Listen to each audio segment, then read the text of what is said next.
नमस्कार, स्वागत है आपका हिंदी खबर में। मैं हूं आपके साथ चित्रा सिंह और दोपहर के 3 बज चुके हैं। लेकर हाजिर हूं मैं आपका पसंदीदा शो टक्कर। और आज हम टक्कर में बात करेंगे संसद से लेकर सड़क तक मणिपुर हिंसा और महिलाओं के साथ हुई बर्बरता की गूंज सुनाई थी। संसद का मानसून सत्र भी इसी गूंज के साथ अनिश्चितकालीन के लिए स्थगित हो गया। लेकिन आरोप प्रत्यारोप का दौर अभी भी जारी है, जहां विपक्ष पीएम नरेंद्र मोदी पर आरोप लगा रहा है कि वो संसद में मणिपुर को लेकर चर्चा नहीं करे। इसको लेकर पीएम मोदी ने एक बार फिर विपक्ष पर करारा प्रहार किया है। पहले रिपोर्ट आप देखिए, फिर चर्चा की शुरुआत करेंगे। मणिपुर हिंसा पर आरोप प्रत्यारोप का दौर जारी। विपक्ष पर पीएम मोदी ने किया करारा प्रहार। मणिपुर को लेकर सदन से भागा विपक्ष। मणिपुर की नहीं 24 की चिंता। संसद से लेकर सड़क तक मणिपुर हिंसा और महिलाओं के साथ हुई बर्बरता की गूंज सुनाई दी। संसद का मॉनसून सत्र इसी गूंज के साथ अनिश्चितकालीन के लिए स्थगित हो गया। लेकिन आरोपों का दौर अभी भी जारी है, जहां विपक्ष पीएम मोदी पर आरोप लगा रहा है कि वो संसद में मणिपुर को लेकर चर्चा नहीं की। कांग्रेस नेता राहुल गांधी ने एक बार फिर आरोप लगाया कि मणिपुर जल रहा है और पीएम मोदी कुछ नहीं कर रहे हैं। नहीं, भाषण हिंदुस्तान के बारे में नहीं था, भाषण नरेंद्र मोदी जी के बारे में था। वो अपनी राय, अपनी राजनीति, अपने एम्बिशंस वो आपको दे रहे थे। सवाल ये नहीं है कि नरेंद्र मोदी जी 24 में प्रधानमंत्री बनेंगे या नहीं। सवाल ये है कि मणिपुर जल रहा है, महिलाओं का बलात्कार हो रहा है, लोग मारे जा रहे हैं। सवाल ये है, अगर ये प्रधानमंत्री कहना चाहते हैं तो ये पब्लिक मीटिंग में कहें।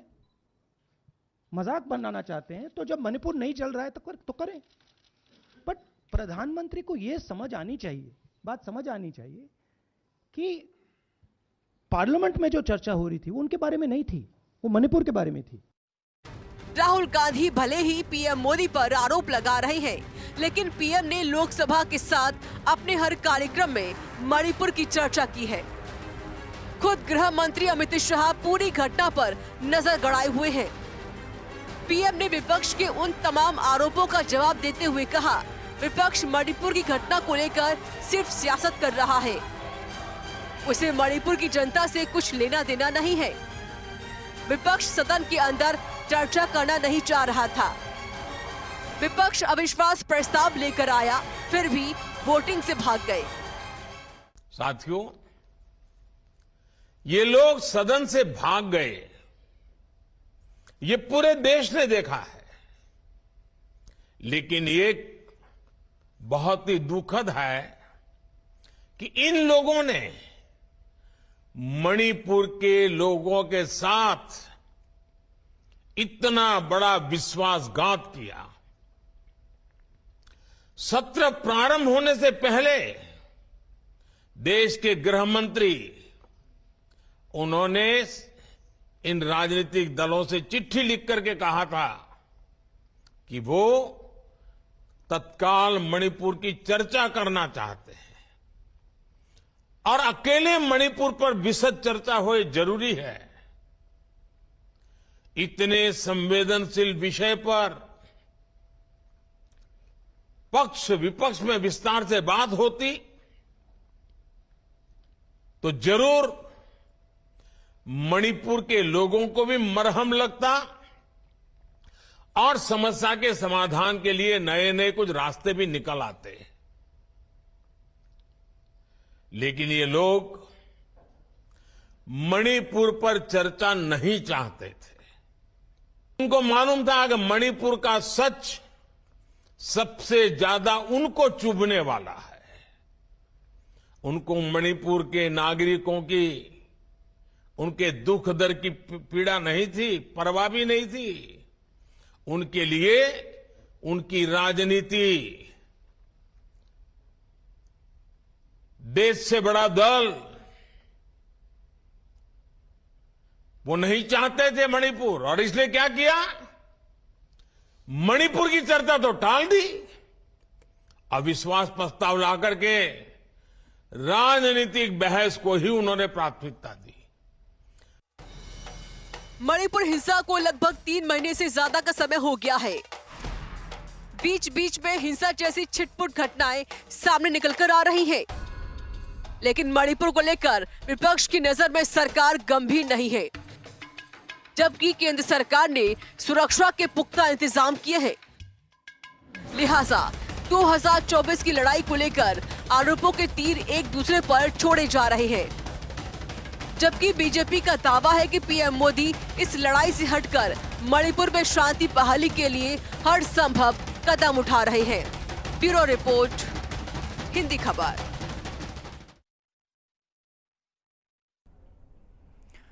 तो मानसून सत्र देखिए खत्म हो चुका है, लेकिन अभी भी मणिपुर हिंसा पर जो तकरार है वो खत्म नहीं हो रही है। पक्ष और विपक्ष आमने सामने है और इसी खास मुद्दे पर आज हम चर्चा भी करेंगे। कुछ खास मेहमान हमारे साथ जुड़ चुके हैं। पहले आपका तारुफ करवा देती हूँ। अमित तिवारी हमारे साथ जुड़े हैं, प्रवक्ता है बीजेपी पार्टी के। उमाशंकर पांडे हमारे साथ जुड़े हैं, प्रवक्ता है कांग्रेस पार्टी के। शबनम फाजिल खान हमारे साथ जुड़ी है, सामाजिक कार्यकर्ता है। और प्रियंका राणा हमारे साथ जुड़ी है, वो भी सामाजिक कार्यकर्ता है। लेकिन सबसे पहले शुरुआत अमित तिवारी जी मैं आपसे ही करूंगी, क्योंकि प्रधानमंत्री नरेंद्र मोदी लगातार विपक्षी गठबंधन इंडिया पर निशाना साध रहे हैं, लेकिन अब मणिपुर पर चर्चा हो और यह आरोप लग रहा है कि मात्र कुछ शब्द और कुछ मिनटों में मणिपुर हिंसा पर बोल देना क्या जायज है? चित्रा जी, देखिए, सरकार हमेशा से चाहती थी कि मणिपुर पे एक केंद्रित डिस्कशन हो और एक फोकस्ड डिस्कशन हो, जिससे कुछ निष्कर्ष निकलकर सामने आए। और इसी के तहत जब सत्र शुरू होने वाला था तब प्रधानमंत्री जी ने अपना क्षोभ, अपना दुख, अपना दर्द जो है मणिपुर के लिए व्यक्त किया था, ताकि संसदों में भी एक संदेश जाए और वो इस चीज पे चर्चा के लिए उपलब्ध हो। दूसरी बात, ये तो प्रधानमंत्री जी ने किया। गृह मंत्री जी ने, माननीय गृह मंत्री जी ने, अमित शाह जी ने, पीयूष गोयल जी ने पत्र लिखकर, बाकायदा पत्र लिखकर विपक्ष को पूरा आमंत्रित किया कि आइए हम एक सकारात्मक चर्चा मणिपुर पे करते हैं, क्योंकि वहां की अभी जो स्थिति है काफी गंभीर है। पर विपक्ष केवल और केवल न उनकी नीति में मणिपुर कभी रहा, न उनकी नीयत में कभी मणिपुर रहा। उनको सिर्फ और सिर्फ राजनीति करनी थी। पहले उन्होंने असीमित चर्चा के पर संसद को बाधित किया, फिर प्रधानमंत्री को वक्तव्य को लेकर चर्चा को बाधित किया। उसके बाद संजय सिंह के निलंबन और अन्य जो निलंबन हुए उस दौरान सांसदों के, उनको लेकर उन्होंने बाधित किया चर्चा को। तो उनका गोल पोस्ट लगातार चेंज होता रहा। वो कभी भी ये नहीं चाहते थे कि मणिपुर पे चर्चा हो। अगर वो चाहते तो, और देखिए, जिस जो कहा जा रहा था कि असीमित चर्चा हो या सीमित चर्चा हो, ये अधिकार स्पीकर के पास हमेशा से है कि वो किसी भी चर्चा को नेक्स्ट डे के लिए, फॉलोइंग डे के लिए, रात को 12 बजे तक संसद बैठी है और इस महत्वपूर्ण बिंदुओं पे चर्चा हुई है। तो ये कहां से आ जाता है कि एक असीमित चर्चा चाहिए, सारे बिल, सारे अन्य कार्यों को छोड़ते हुए चर्चा चाहिए? ठीक है, वो बाकी के कार्य भी होते, बिल भी पास होते, जैसा प्रधानमंत्री ने कहा कि डेटा प्रोटेक्शन बिल रह गया, किसानों के मुद्दों का बिल रह गया, मछुआरों के मुद्दों का बिल रह गया, विकास के ग्रामीण उद्योग का बिल रह गया। तो ये सारे बिल चर्चा में भी डिस्कशन होते और मणिपुर पर भी डिस्कशन होता, focus discussion, time dedicated discussion. और अगर कभी हो, मतलब अभी पूरा नहीं हो पाता तो अगले दिन फिर होता, उसके फॉलोइंग डे फिर होता, रात को भी हो जाता अगर ऐसी चर्चा होती तो। पर विपक्ष कभी ये चाहता ही नहीं था कि उनको मणिपुर पे कोई डिस्कशन करे। क्यों? अगर विपक्ष, ठीक है। उमाशंकर पांडे जी, अब आपने अमित तिवारी जी की बात को सुना है। अब यहाँ पर साफ तौर पर यही आरोप लग रहा है विपक्ष पर कि आप लोग सिर्फ और सिर्फ राजनीति कर रहे हैं मणिपुर पर, क्योंकि मौका था चर्चा का, लेकिन तब तो आप भाग गए। देखिए चित्रा जी, बेहद स्पष्ट है और देश के संज्ञान में 80 दिनों तक मणिपुर चलता रहा। प्रधानमंत्री संवेद, दो शब्द और शांति की अपील तक 80 दिनों तक नहीं किया। इससे प्रधानमंत्री जी की मंशा स्पष्ट हो जाती है। आज प्रधानमंत्री जी ने कहा मणिपुर हमारे जिगर का टुकड़ा है। क्या किसी के जिगर के टुकड़े पर घात, प्रतिघात और नरसंहार हो रहा हो और वो 80 दिनों तक शांति से घर में बैठ सकता है क्या?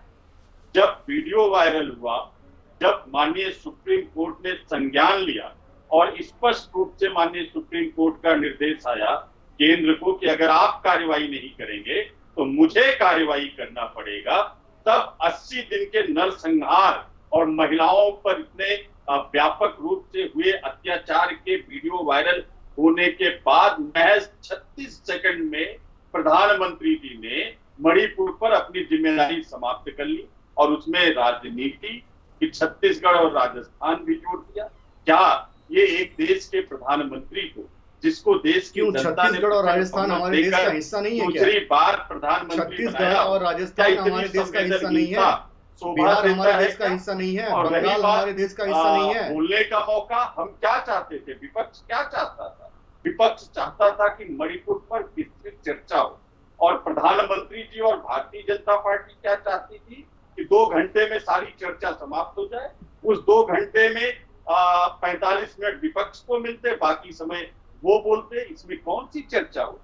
इसलिए चर्चा कराने के स्पीकर लिए को पूरा का पूरा कांग्रेस वहाँ पे पार्टी को नियंत्रण रहता है कि उस चर्चा को एक्सटेंड भी किया जा सकता है। संसद में कई बार चर्चाओं को एक्सटेंड भी किया गया है। अमित तिवारी जी, मैं आपके पास लौट रही हूँ, रुक जाइए, अपनी बात पूरी कर ले। बोलिए पांडे जी। तो राज्यसभा में नियम 267 के तहत हम मांग कर रहे थे जिससे मणिपुर पर व्यापक चर्चा हो। अब दूसरी बात, मुख्यमंत्री बीरेन्द्र सिंह की बात कर लीजिए। वो कहते हैं ऐसी सैकड़ों घटनाएं वहां पर हुई हैं, क्या एक मुख्यमंत्री को इस बयान पर और नियंत्रण ना कर पाने की असफलता पर उनको बर्खास्त नहीं करना चाहिए था? लेकिन प्रधानमंत्री जी ने नहीं किया, क्योंकि प्रधानमंत्री जी चाहते हैं, मुख्यमंत्री जी चाहते हैं, गृह मंत्री जी चाहते हैं कि मणिपुर जलता रहे, लोग मरते रहें। आज मणिपुर में नरसंहार और घटनाएं रुकी नहीं है।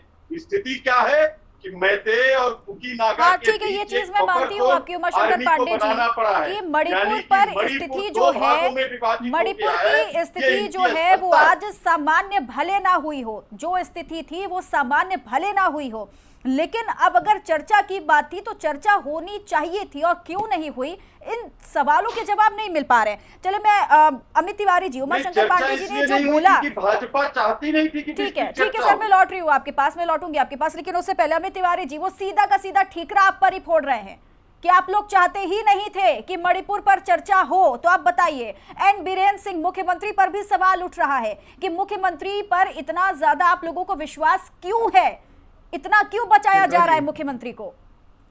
वीरेंद्र सिंह जी पर विश्वास इसलिए है क्योंकि वो वहाँ की स्थिति को, मूलभूत वहाँ की जो जरूरतें हैं उसको समझते हैं, और आज जो स्थिति वहाँ पे उत्पन्न हुई है उसके मूल जड़ को भी वो समझते हैं और उसको नियंत्रित करने में वो लगे हुए हैं। यही 93 का कालखंड था जब वहाँ पे सालों तक, ये तो 3 महीने तक की चर्चा हम कर रहे हैं, 93 में सालों तक मणिपुर और पूरा का पूरा पूर्वोत्तर जलता रहा, लेकिन वहां के किसी भी मुख्यमंत्री ने, किसी भी प्रधानमंत्री ने, उस समय के प्रधानमंत्री ने और गृह मंत्री ने कोई जवाब नहीं दिया। सिर्फ एक एमओएस का बयान आया था बस, और किसी को कोई चिंता नहीं थी। जब हम कहते हैं कि मणिपुर हमारे जिगर का टुकड़ा है, तो हमने मणिपुर के लिए काम किया है। उस पूरे 30,000 किलोमीटर वर्ग को जो कि विकास के मुख्य धारा से अछूता रखा गया था, आज अगर रेलगाड़ी पहली बार गई है तो वो हमारी सरकार में गई है। ये सारी बातें अलग हो जाती है, ये सारी बातें अलग हो जाती है सर, लेकिन जो मणिपुर की घटना है, मणिपुर हिंसा की जो घटना है, वो वाकई में विचलित कर देने वाली है। अब सिर्फ इतना बोल देने से कि मुख्यमंत्री वहां पर जो है इन बीरेन्द्र सिंह वो सहयोग कर रहे हैं, इस वजह से उन्हें नहीं हटाया जा रहा है, तो कहीं ना कहीं ये जवाब भी लोगों के मन में ना बहुत ज्यादा तमाम सवालों को खड़ा करता है। फिलहाल मैं लौटूंगी आपके पास, लेकिन उससे पहले 2 और पैनलिस्ट हमारे साथ बैठी हुई हैं। शबनम फाजिल खान जी, अब मणिपुर का जो ये मुद्दा है, अब देखिए मानसून सत्र हुआ, 10 दिन ऐसे ही व्यर्थ हो गए, उसके बाद चर्चा ही नहीं हो पाई। क्या लग रहा है मणिपुर पर ये जो संग्राम है ये कब तक जायज रहेगा, कब तक चलता रहेगा? चित्रा जी, इनका संग्राम तो सिर्फ राजनीति के लिए है, असली संग्राम तो हम लोगों को लड़ना है, और आप हमारी बड़ी आवाज बनी हुई हैं, आपका बहुत बहुत शुक्रिया। इनका क्या है कि कांग्रेस पार्टी, मनमोहन सिंह जी जब थे प्रधानमंत्री, वो नहीं बोलते थे तो ये दूसरी तरीके का स्टैंड लेते थे। प्रधानमंत्री जी ने बोल दिया तो भी इन्हें विपक्षी हैं दूसरी तरह से बात बोलनी है। इनसे पूछिए, इनकी मंशा महिलाओं को बचाना, उनको रेस्पेक्ट देना, देश में सम्मान सहित रहे महिलाएं, सुरक्षित रहे महिलाएं, इनका एजेंडा ये है, या इनका एजेंडा ये है कि सिर्फ एक दूसरे को लानत मलानत करके यहाँ से अपने घर जाकर सो जाना? ये नहीं करिए भाई। अगर कोई भी पार्टी हो, मैं हमेशा कहती हूँ जब महिलाओं की बात आएगी तो कोई भी पार्टी हो, प्रधानमंत्री जी हो, गृह मंत्री जी हो, राहुल गांधी हो, सोनिया गांधी हो, स्मृति दीदी हो, प्रियंका दीदी हो, कोई भी हो, आप सब लोग महिलाओं का मर्म समझिए ना। तेरी महिला मेरी महिला मत देखिए, तेरे राज्य की महिला मेरे राज्य की महिला भी मत देखिए। राजस्थान में होगा तो प्रियंका दीदी स्कूटी पे बैठकर नहीं जाएंगी, कहीं और होगा तो स्मृति दीदी चुप हो जाएंगी। ऐसे काम नहीं चलेगा। कम से कम महिलाओं का दर्द समझ के। और आप सबकी मंशा क्या है? क्या सिर्फ कोरी राजनीति भांजना आपकी मंशा है कि भाई 2024 में हम लोग कैसे जीतेंगे, या आप चाहते हैं कि हम सब बहनों को न्याय कैसे देंगे, हम सब बहनों को सुरक्षित कैसे रखेंगे, हम सब बेटियों को आगे कैसे लेके जाएंगे? इनके विचारों में आप किसी भी पॉलिटिशियन को बिठा लीजिए, इनके विचारों में बहनों की सुरक्षा का एक बार भी नाम नहीं आएगा कि नहीं कोई बात नहीं, जो हुआ माफी चाहते हैं, भविष्य में ऐसा नहीं होगा। या विपक्षी ऐसा कहें कि भविष्य में ऐसा नहीं होने दिया जाएगा, चाहे नगा हो, चाहे कुकी हो, चाहे बाहरी कोई व्यक्ति हो, चाहे देश के व्यक्ति हो, हम सब पे रोक लगाने की कोशिश करेंगे। पर आपके मुंह से ये सब शब्द नहीं निकलेंगे, क्योंकि आप सबको कुर्सी चाहिए, सत्ता चाहिए और अपनी मलाईदार कुर्सियां चाहिए। आपको बहन बेटियों से कोई लेना देना नहीं है। ठीक है। जब आपकी बारी आएगी चुनाव की तो सब आ जाएंगे। आधी आबादी हमारी है, हमारी बहनें हैं, मातृशक्ति। और हम रोज सुबह 4 बजे से हमारे घंटी बजा बजा के हमारे पैर छू छू के हमें वोट दीजिए बहन जी, हम आपको सुरक्षा प्रदान करेंगे। अरे भाई, आप पर कैसे विश्वास किया जाएगा? आप सब एक ही थाली के चट्टे बट्टे। जब बहन बेटियों की बात आती है तो जितनी महिला सांसद हैं या विधायक हैं, उनका भी मैं अलग अलग रूप देखती हूँ। मैं कहती हूँ जब बहन बेटी की बात है, सच है या झूठ है, जांच होगी, वो सब छोड़ दीजिए। एकजुट होकर कम से कम बहनें तो खड़ी हो सकती हैं। बिल्कुल, नहीं, जब तक बिल्कुल ठीक बात कह रही है शबनम फाजिल खान जी, क्योंकि यहाँ पर मुझे नहीं लगता कि ऐसे मुद्दे पर, ऐसी जो हिंसा हुई है मणिपुर पर, इस पर भी राजनीति शोभा देती है। इस पर सभी लोगों को एकजुट होकर चर्चा करनी चाहिए। लेकिन अफसोस है कि ठीकरा फोड़ा जाता है कि भाई ये नहीं चाहते कि चर्चा हो और भाई वो नहीं चाहते कि चर्चा हो, लेकिन तो असल मकसद क्या है वो नहीं समझ आता। से जवाब लेने के लिए बैठ जाएं संसद में, तभी तो जवाब देंगे। ठीक है प्रियंका राणा जी, अब आपको भी यही लगता है कि मणिपुर हिंसा मात्र एक बहाना है, असल मकसद राजनीति चमकाना है?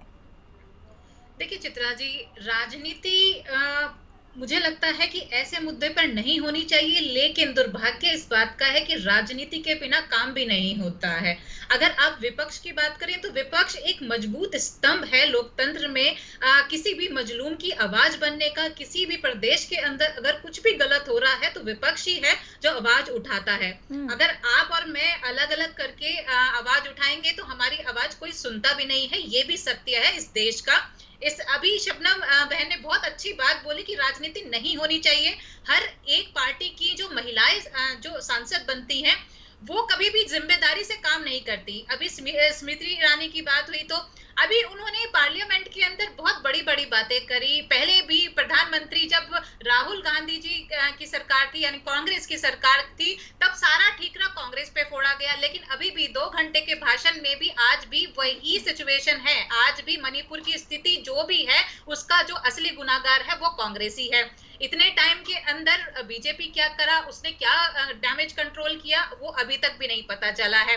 लेकिन बात आती है महिलाओं की। 2 महिलाओं के साथ तो बर्बरता हुई, ये सब बोल रहे हैं, लेकिन वहां पे अनगिनत महिलाएं हैं। 50,000 से भी ज्यादा जो रिलीफ कैंप के अंदर बैठी हुई हैं, उनके बच्चे, उनका परिवार किस कंडीशन के अंदर है, क्या आज बीजेपी की महिला सांसद वहां गई हैं, उनका दुख दर्द माना है। अगर आप कहते हैं वो परिवार की तरह है और आप उनका दुख दर्द समझते हैं तो कम से कम उनसे मिलकर के तो आइए। ओपोजिशन वाले जाकर के मिल भी रहे हैं, स्वाति मालीवाल तो मिलकर के भी आई है, तो ऐसा भी नहीं है कि आप लोग मिल नहीं सकते हैं। बात सिर्फ इतनी है। मैं कहती हूँ, अभी अमित जी बोल रहे थे राजस्थान की बात क्यों ना हो, आप बंगाल की बात क्यों ना हो, जी हर एक प्रदेश की बात होनी चाहिए। लेकिन जब उस प्रदेश के अंदर 80 दिन से ज्यादा हो जाए और किसी महिला की सुध नहीं ली जाए, तब बात उठती है, तब राजनीति होनी चाहिए, तब आपको जाकर के वहां पर उनसे मिलना चाहिए। आपकी महिला सांसद को उन बच्चों की जानकारी होनी चाहिए जिन्होंने हथियार उठा लिए अपनी सुरक्षा के लिए। आपको ये भी नहीं पता कि 3000 से ज्यादा वहां पर घर जल गए हैं।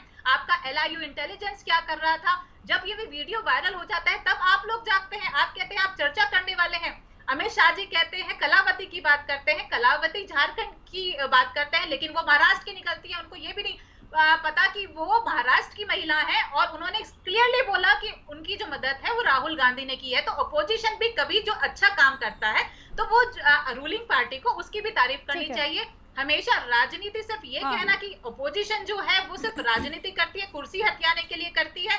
अगर ओपोजिशन ही चुप हो जाएगी, वो कुछ बोलेगी नहीं, तो एक बात बताइए, इन मजलूमों का साथ कौन देगा, इनकी आवाज कौन बनेगा? तो सिर्फ हर चीज में ये कह देना कि राजनीति हो रही, राजनीति हो रही। अगर राजनीति हो रही तो फिर खत्म कर दीजिए, इलेक्शन नहीं होने चाहिए। ठीक है प्रियंका जी, मेरे पास समय कम है, मुझे अमित तिवारी जी और उमाशंकर पांडे जी से भी जवाब लेना, लेकिन उससे पहले उमाशंकर मैं आपके पास आऊंगी। लेकिन अमित तिवारी जी, अब जो बातें यहाँ पर की गई है वो बिल्कुल जायज है। अब एक बात बताइए, सदन में अगर आवाज नहीं उठाई जाएगी, स्मृति ईरानी तो ऐसी बहुत बड़ी बड़ी बातें करती हैं, लेकिन मणिपुर हिंसा पर क्यों नहीं जवाब दिया जा रहा है? दूसरी सबसे बड़ी बात यह है कि इतना लंबा वक्त बीत गया है सर, लेकिन स्थिति सामान्य क्यों नहीं हो पा रही है? और हमेशा ओपोजिशन को दबाने की कोशिश क्यों की जाती है? ये आरोप भी लग रहे हैं आप पर, जवाब दीजिए। चित्रा जी, अगर ऑपोजिशन को दबाने की कोशिश की जाती तो जो सत्र बाधित हुआ वो सत्र बाधित ना होता। कम से कम अगर ऑपोजिशन को दबाने की कोशिश की जाती तो वो वॉकआउट ना करते अपनी मर्जी से। तो उन्होंने नो कॉन्फिडेंस मोशन भी लाया, उनको चर्चा भी चाहिए थी, लेकिन उनको चर्चा सुननी नहीं थी, उनको उस पर कोई डिस्कशन करना नहीं था, और वोटिंग का वक्त आया तो भाग खड़े हुए। देखिए, जब आप स्मृति ईरानी जी की आप बात कर रही थी, उन्होंने बाकायदा महिलाओं के लिए हमारी सरकार ने क्या किए हैं उसके आंकड़े पेश किए हैं। अगर आप चाहें तो मैं अभी फिर दोहरा देता हूँ। उनके लिए जन धन के माध्यम से कितने कई लाख 23 लाख लोन उनको दिए गए। उसके बाद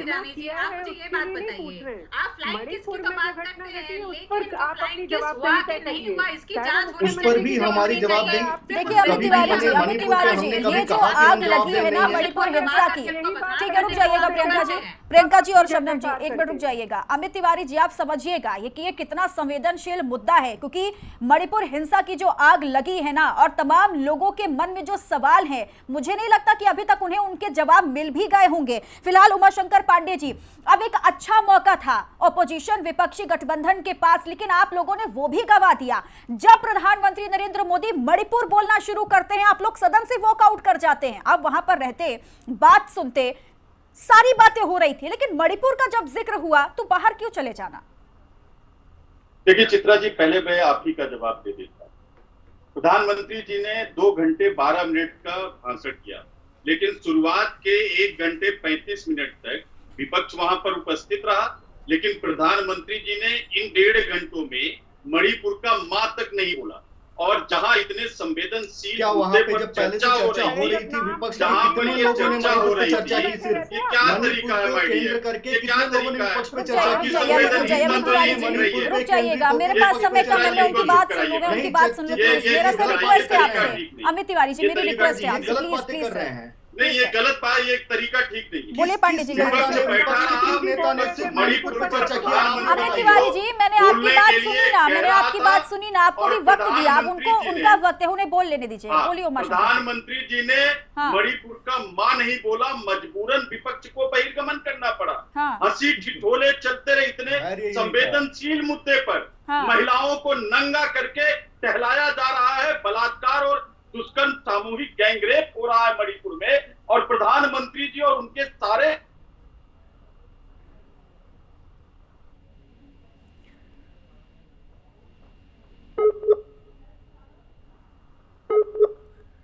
प्रधानमंत्री के चेहरे पर महिलाओं के लिए जरा भी दुख और पीड़ा दिखाई दी क्या?